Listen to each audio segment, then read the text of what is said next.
cambia de forma. Cambiando de forma, ocurre la reacción química y ahora deja de tener las mismas interacciones y como ya no interactúan, para afuera.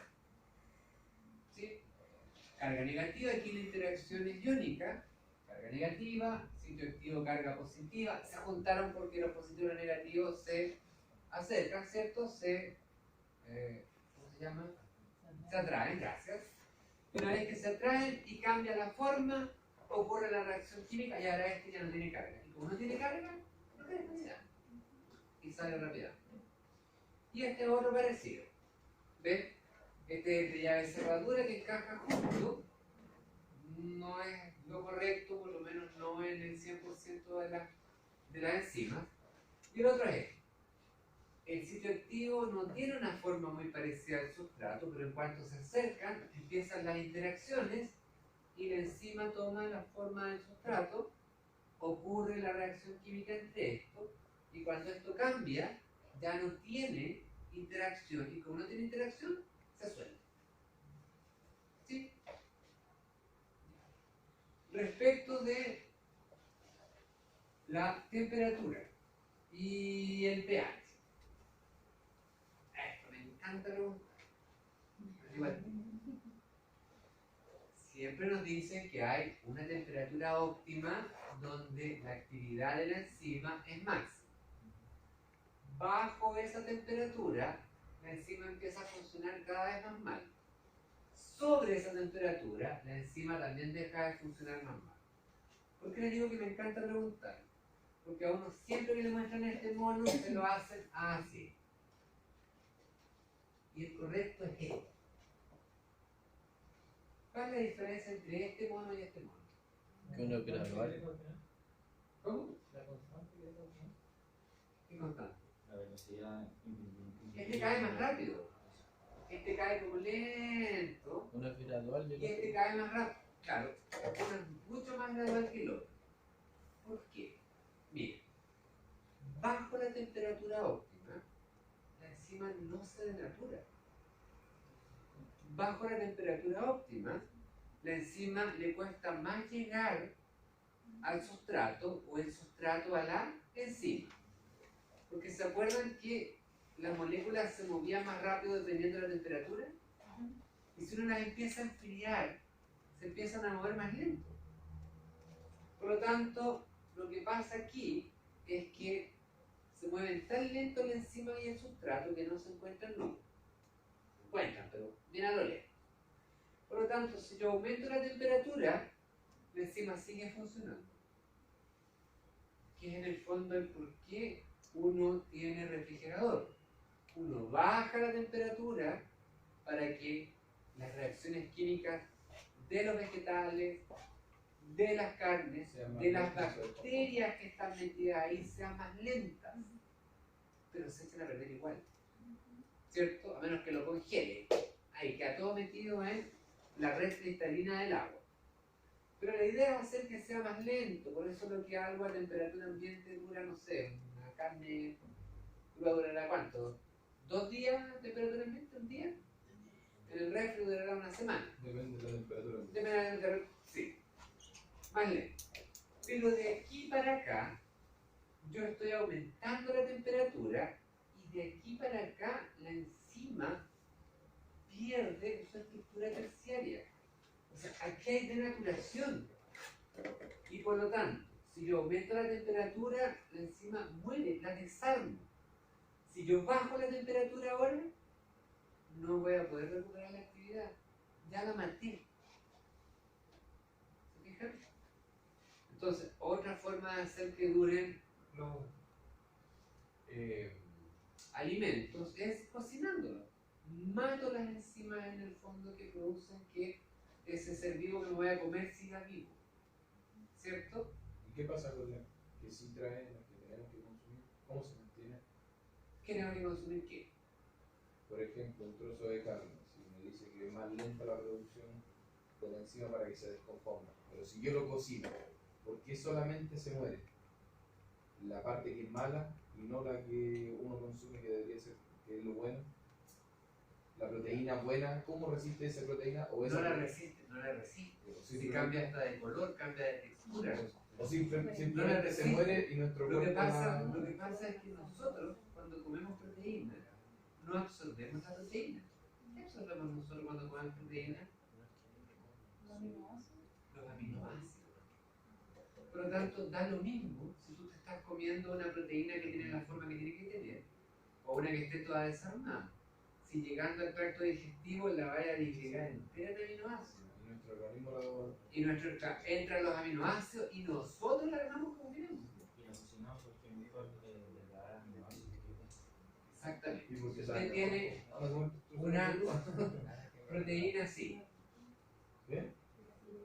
ahí, o una estructura terciaria súper complicada. Una proteína cruda, miren, de estructura terciaria súper complicada. Llega al estómago y el pH la desarma un poco. Y las enzimas pueden entrar a cortar los aminoácidos de por aquí, ¿no? ¿Cierto?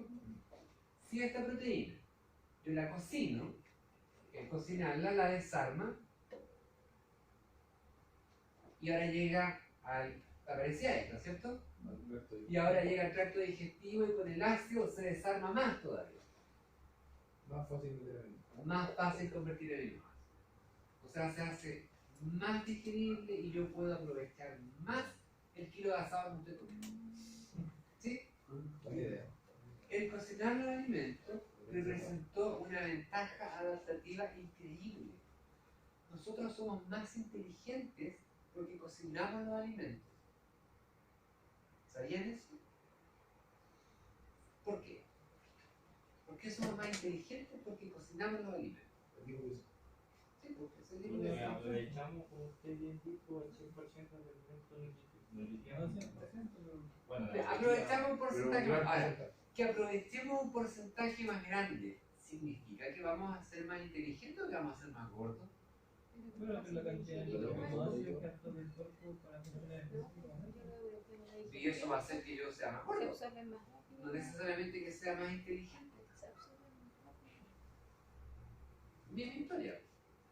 Que yo absorba más rápido no significa que mi cerebro va a crecer. Significa que va a tener más reserva. Pero voy a utilizar más rápido la... Es una tontera. Es por una tontera. Es realmente una tontera. Mire, si nosotros aprovechamos más estos nutrientes del alimento cocinado, tenemos que comer menos. Si tenemos que comer menos, significa que no hay que estar todos los días cazando mamut para comer. Bueno, ¿qué?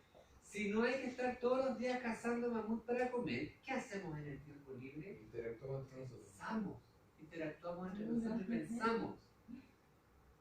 ¿Se fijan? Piensen en el panda.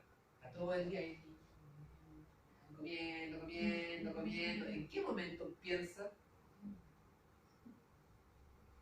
En cambio nosotros cazábamos el mamut, lo cocinábamos, en vez de estar todo el día masticando la carne, porque lo que íbamos a comer era re poco, lo que íbamos a absorber. Ahora teníamos una porción más chica, se absorbía más rápido y en el tiempo libre que hacíamos, conversábamos, inventábamos cosas. Oye, ¿sabes que ya no quiero ir detrás de este animal gigante? ¿Por qué no inventamos una lanza mejor para matarla?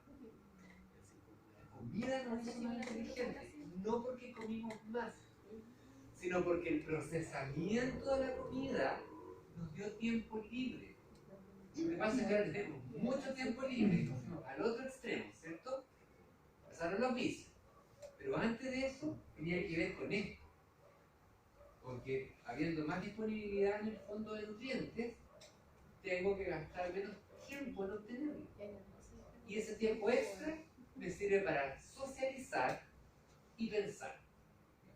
Y para poco. Eso está tan metido en nuestro ADN, chicos, que todavía han pasado como 2 millones de años desde que empezamos a evolucionar. 2 millones de años. Y todavía nos dice, juntémonos a compartir. Ya, ¿quién trae la comida? ¿Quién trae el copete? O sea, ya tenemos metido en nuestro genoma que compartir es comer. ¿Se fijan? ¿Sí? Bien. Pero ahí el punto de la cocción, hablamos de la carne, ¿en el momento afecta el aminoácido? Aunque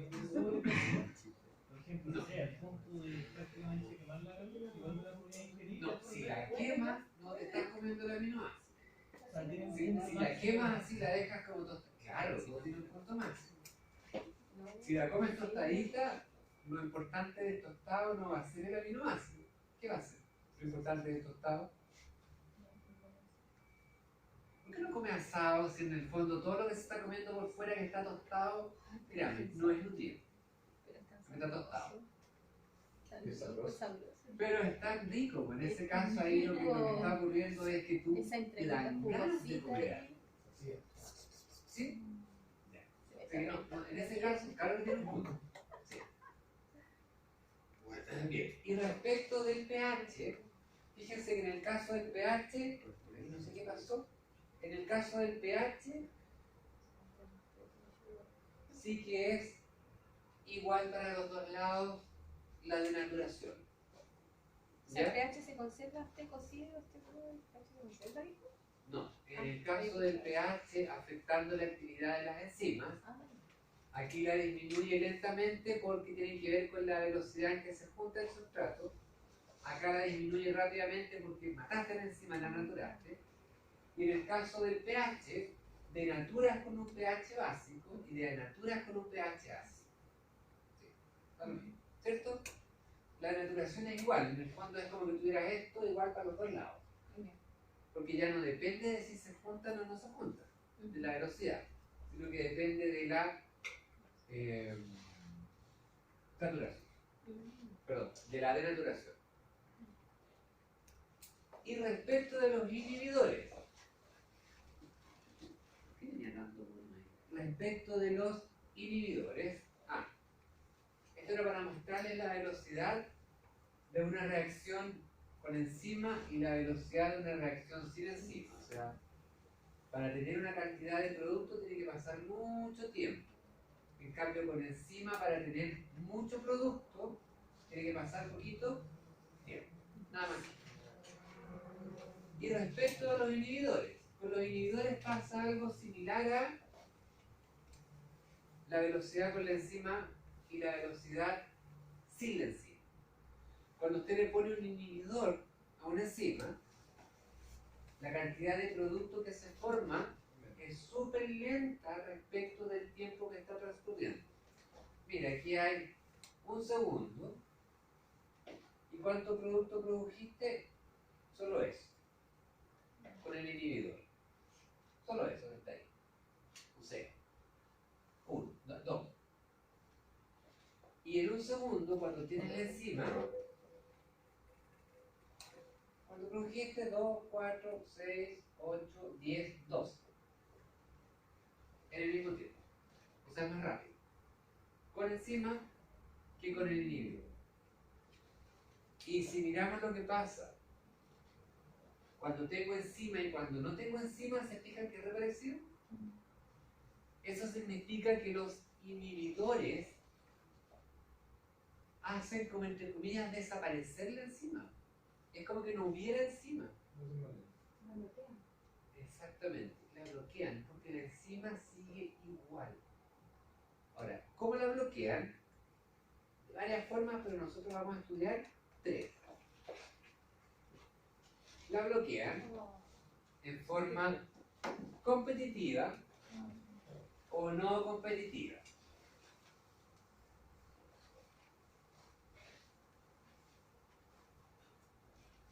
Competitiva. La enzima se puede unir con el sustrato o se puede unir con el inhibidor. Como en la siguiente musical. ¿Sí? No competitiva. La enzima se puede unir con el sustrato y cuando está unida, unirse con el inhibidor. O la enzima sola se puede unir con el inhibidor. ¿Qué significa eso? Cuando es competitiva, significa que el inhibidor tiene una forma muy parecida al sustrato. Por lo tanto, va a competir por el sitio activo. Si agrego mucho inhibidor, va a estar ocupando el sitio activo. Y como lo está ocupando, el sustrato no se puede unir. O sea, estoy compitiendo.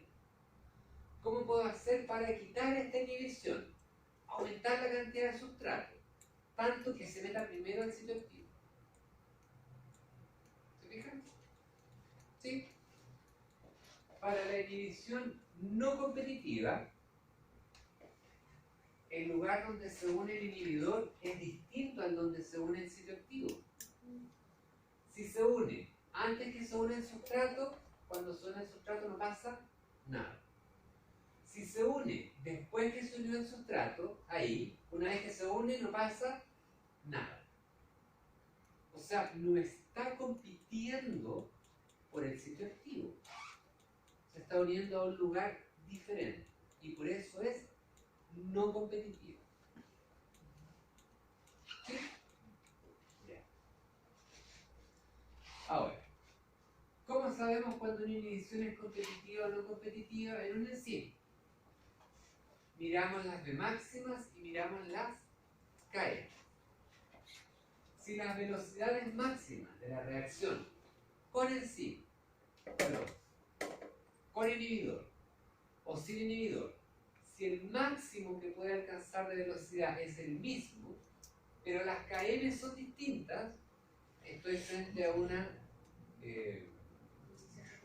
exactamente, a una inhibición competitiva. En cambio, si yo tengo mi reacción enzimática y le empiezo a agregar inhibidor y me doy cuenta que las velocidades son distintas, o sea, con inhibidor la velocidad es mucho más lenta, pero las KM son iguales, significa que estoy en una no competitiva, porque la KM es la afinidad de la enzima por el sustrato. Y aquí la afinidad no cambia, ¿se fijan? Porque se está pegando al mismo lado. Así es que si es afín, es afín. Solo que si tiene inhibidor no va a funcionar más rápido. En cambio acá, estoy ocupando el mismo sitio. Y cuando el sustrato se quiere unir ahí y está el inhibidor, no hay enganche. No hay afinidad porque está ocupado. Y como no hay afinidad, cambia la afinidad del sustrato. ¿Sí? Ya.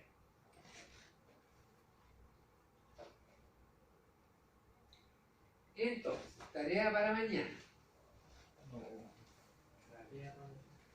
Al tiro. Bueno. Bien. Inhibición competitiva, dijimos que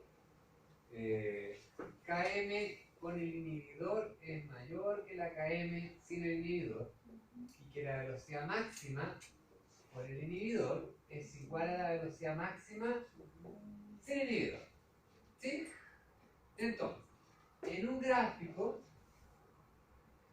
van a ser la representación de Michaelis-Menten con inhibidor y sin inhibidor para una inhibición competitiva.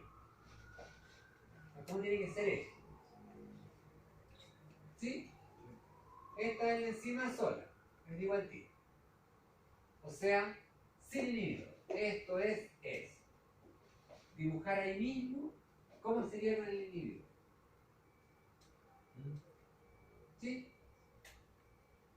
Véanlo bien, les tienen que dar KM mayores, pero velocidades iguales. Te digo porque esto no lo van a encontrar en internet. ¿Ya? Y para un inhibidor no competitivo, misma historia. KM con inhibidor es igual a la KM normal y la velocidad máxima con inhibidor es menor que la velocidad máxima normal. Dibujar Michaelis-Menten, aquí les voy a poner enzima sola, o sea, sin inhibidor. ¿Cómo tendría que estar aquí? El con inhibidor. ¿Entienden el ejemplo? ¿Sí? Pueden juntarse en grupo, me da lo mismo, discutirlo. No que se lo copien, que lo discutan. ¿Ya? Sí, pues esa es la gracia.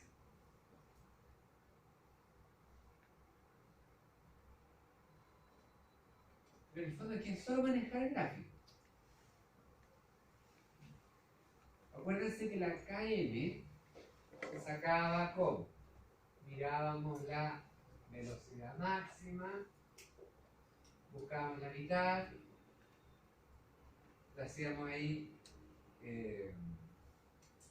y era la cantidad de sustrato, y esa era la KM. La KM es una cantidad de sustrato. ¿Sí?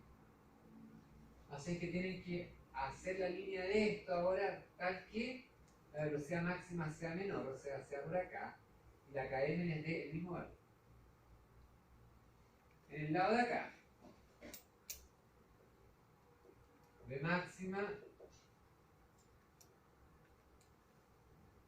KM, y tienen que lograr aquí que una KM sea mayor que la otra y que las velocidades máximas sean iguales. ¿Se fijan? Está difícil, no está fácil. Yo tampoco no quiero una presentación en PowerPoint, no quiero ver ahí las 20.000 rayas que se prenden en el papel. ¿Ya? Si quieren lo vemos en la sala, lo dibujan ahí en la sala y lo discutimos. Bien. Esas son las únicas formas de división, no como les decía, pero son las más comunes. Existe otro tipo de división que se llama retroinhibición o feedback negativo. La retroinhibición funciona cuando tengo un sistema de muchas enzimas donde el primer producto es el sustrato de la segunda enzima, el producto siguiente es el sustrato de la siguiente enzima, el producto siguiente de la siguiente enzima. Y cuando esto ya ha recorrido muchas veces, el último producto, que se empieza a acumular y acumular y acumular, se une a alguna parte de la primera enzima y la inhibe. Y como la inhibe, todo esto deja de ocurrir. ¿Y qué pasa con el producto final? Se tiene que ocupar. Si no se ocupa, esto se mantiene inhibido. Les voy a poner un ejemplo. Glicólisis. Si yo requiero ATP, que sería el último paso, lo ocupo, ¿cierto? Se ocupa. Me cansé, así que me senté. La glicólisis sigue funcionando. Pero se empieza a acumular ATP y yo no lo estoy gastando.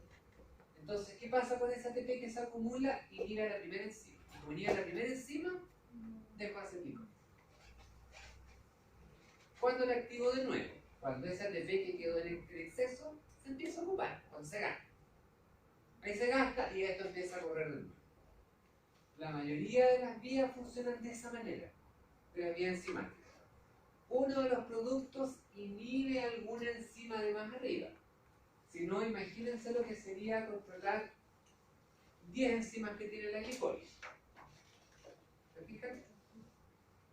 Y la otra, que funciona en las señalizaciones celulares, es que a la enzima se le pega un fosfato.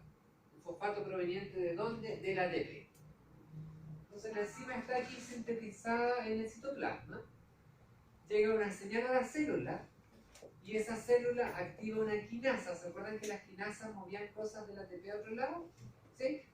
Esa quinasa le saca un fosfato al ATP y se lo pega a la enzima. Y cuando la enzima tiene el fosfato empieza a funcionar, a funcionar, a funcionar, a funcionar, a funcionar.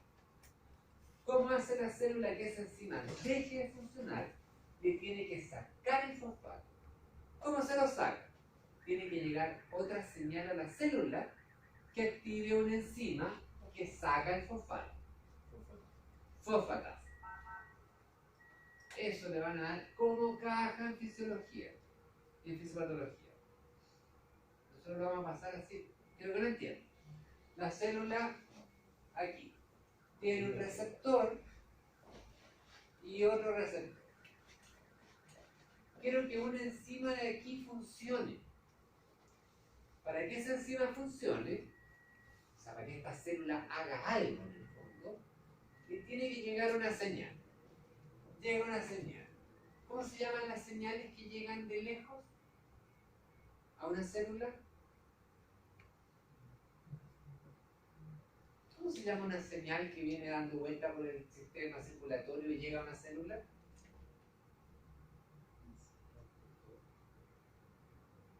Se llama hormona. Llega esa hormona ahí y esto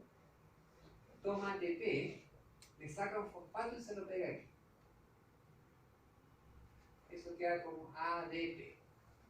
Fosforilo. Ahora que esto tiene pegado el fosfato, la enzima empieza a funcionar y a producir un montón de cosas. Esta célula ya está haciendo lo que la otra quería que hiciera. Cuando la otra ya dice, ya basta, ya, déjate, basta, tiene que enviarle otra señal. Y cuando esa señal engancha en este receptor se convierte en fosfatasa o activa una fosfatasa. Este receptor hace que una enzima llegue aquí y le saque el fosfato. Y como se lo sacó, dejó de funcionar. Sigue ahí, pero dejó de funcionar. Ahora el fosfato desaparece o se queda con la enzima que se lo El fosfato queda por aquí dando vueltas. Y una vez que queda por aquí dando vueltas, se puede meter a la mitocondria y la mitocondria se le pega al ADP que quedó acá. Y hago otro ATP. Para otra cosa, puede ser para lo mismo o para otra cosa. Mire, qué buena su pregunta, porque en bioquímica y en biología, como que el fosfato aparece de la nada y aparecen los ADP, los que uno dice, no, y viene el ADP y viene el fosfato y se fue. ¿Y qué pasó con ese fosfato? Ese fosfato anda dando vueltas. Piensan ustedes que yo como fosfato también. ¿Se fijan? Se guarda a veces en vesícula, otras veces anda dando vueltas. ¿Sí? Es como el calcio. La diferencia es que el calcio, que es necesario para un montón de actividades celulares, está guardado. ¿Dónde está guardado el calcio? ¿Y dónde más? Porque los huesos tampoco los puedo desarmar a cada rato. Aunque recuerden, los huesos no son una estructura rígida. Se arman y se desarman a cada rato. Por eso uno cuando tiene 18 años anda como así. Se le remodeló todo el esqueleto. Se remodeló el esqueleto. ¿Dónde más se guarda el calcio? Aparte de los huesos. De hecho, cuando las mujeres necesitan calcio para la lactancia, ahí sí que se sacan los huesos. Y por eso ahí quedan los dientes medio fuleros, si no hay reserva suficiente de calcio, viene la osteoporosis, ¿cierto? Pero ya en la sangre, ¿y dónde más? En la célula. Porque en la célula también se guarda calcio, adentro. Pero no puede estar en el citoplasma. Está en el citoplasma, estaría ocupado. En el retículo endoplasmático. ¿Ya? Ahí está bien. Guardadito. Si la célula lo quiere, el retículo endoplasmático, va afuera.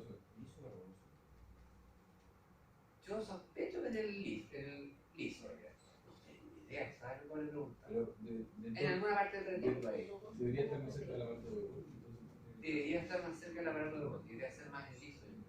Sí, debería ser el liso. Porque al final la anterior el aparato de Golgi va a poder llevarlo para arriba, poder sacarlo hacia afuera. Sí, liso.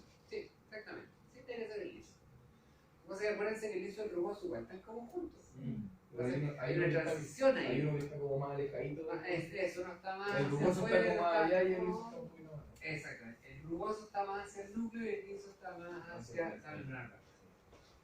Entonces, ven, esto es retroinhibición y esto es inhibición o activación por modificación covalente, porque le estoy pegando covalentemente a un fosfato. ¿Y de qué depende esa modificación covalente? Porque se activó una quinasa que le pega un fosfato al ATP, o porque se activó una fosfatasa que le quita el fosfato. ¿Qué activa la quinasa? Un receptor. ¿Qué activa la fosfatasa? Otro receptor. ¿De dónde vienen estas señales? De otras células. Acuérdense que tienen que estar todas comunicadas entre sí. ¿Sí? Y antes de irnos, no era lo último. Estamos. Esa sería la verdad. Ese es de no. Ese no es estrellado, no es de Rodán. No. ¿Es de quién está así tan raro? El que se voló la oreja. El que se cortó la oreja. Este es de Van Gogh. El mismo que después lo hicieron como un 3D y entonces. Exactamente.